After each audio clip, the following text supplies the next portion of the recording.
আসসালামু আলাইকুম। Hello everyone, কেমন আছেন সবাই? আমি আলহামদুলিল্লাহ ভালো আছি। আমি আজকে শেয়ার করব একটি রান্নার রেসিপি। তো রেসিপিটা হলো মাছের মাথা দিয়ে মুগ ডাল বা মুড়িঘণ্ট। তো যাই হোক, এখন আমি দেখাবো আসলে কি কি উপকরণ আমার লাগছে। তো এখানে আমি মাছের মাথা নিয়ে নিলাম, সুন্দর করে মাছের মাথাগুলো কেটে পরিষ্কার করে নিলাম। এখানে 5টা মাছের মাথা আছে, রুই মাছের, কাতল মাছের। তো যাই হোক, এখন মাছের মাথাগুলোকে আমি ভেজে নেব। আর এই পাশে আছে আপনার মুগ ডাল। এই মুগ ডালগুলোকে আমি সুন্দর করে মাটির খোলা এখানে ভেজে নিচ্ছি। মুগ ডালগুলোকে সুন্দর করে এখন আমি খোলায় ভেজে নিব। এই তো যাই হোক, এখন ভেজে নিতেছি সুন্দর করে। একদম মানে ফোড়া ফোড়া ভাজা করব না, সুন্দর করে ভাজবো, একটা গ্রান বের হবে এটা থেকে।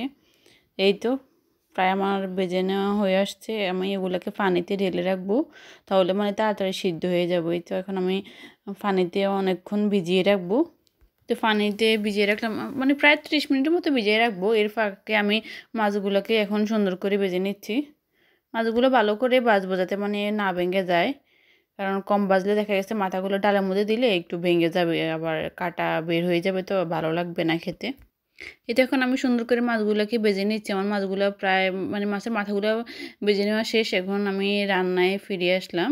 আমি এখানে তেজপাতা, পেঁয়াজ দিয়ে একটু হালকা ভেজে নিলাম, তারপর দিলাম টমেটো, রসুন, আদা বাটা। এবার জিরে গুঁড়ো দিয়ে দিব, হলুদ মরিচের গুঁড়ো, এই তো হলুদ গুঁড়ো, মরিচ গুঁড়ো, এই সবগুলো মানে পরিমাণ মতো দিয়ে দিলাম। যতটুকু আমি রান্না করব সেই অনুযায়ী আমি মাপ মতো দিয়ে দিলাম লবণ। এখন সবগুলো সুন্দর করে একটু কষিয়ে নেব মশলাগুলো কষানো শেষ। দেন এখন আমি দিয়ে দিলাম মুগ ডালগুলো দিয়ে আবার মশলার সাথে সুন্দর করে আমি নেড়ে ছেড়ে নিচ্ছি, যাতে করে মানে ফ্লেভারটা ভালো আসে, মশলাও সুন্দরভাবে লাগলো। তো আমি একটু পরিমাণ মতো পানি দিব, হালকা একটু পানি দিয়ে আগে এটাকে সেদ্ধ করে নেব। তো কয়েকটা গোটা কাঁচামরিচ দিয়ে দিলাম। আমি আগে কিন্তু কাঁচামরিচ দেই নেই, শুধু মানে মরিচের গুঁড়োই দিলাম। তখন আবার কাঁচামরিচ দিয়ে একটু ভালো করে সিদ্ধ করে নিলাম। এই তো প্রায় হয়ে আসছে, কষানো হয়ে আসছে। এরপর আমি পরিমাণ মতো পানি দিয়ে দিব। এইটা এখন আমি পরিমাণ মতো পানি দিয়ে দিলাম, আমার যতটুকু লাগে পানি দিয়ে আমি ঢাকনা দিয়ে রেখে দিব, যাতে ভালো করে বলক আসে।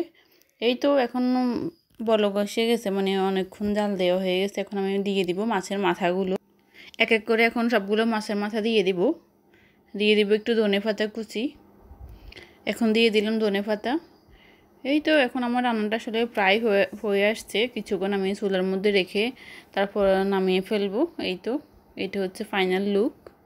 দেখেন সবাই, একটু নেড়ে চেড়ে নিচ্ছি। তো আমার রান্নাটা প্রায় শেষ। আমি আসলে চেষ্টা করছি খুব ইজি ওয়েতে রান্নাটা করার, মানে ঘরোয়া যে মশলাগুলো থাকে খুব কম উপকরণে। তো এটাই ছিল আমার আজকের রান্নার রেসিপি। তো দেখেন এটা হচ্ছে ফাইনাল লুক। আমি এখন নিয়ে আসছি রান্না শেষ করে। এই তো দেখেন পরিবেশন করলাম মাছের মাথা দিয়ে মুগ ডাল বা মুড়িঘণ্ট, যেটাই বলেন।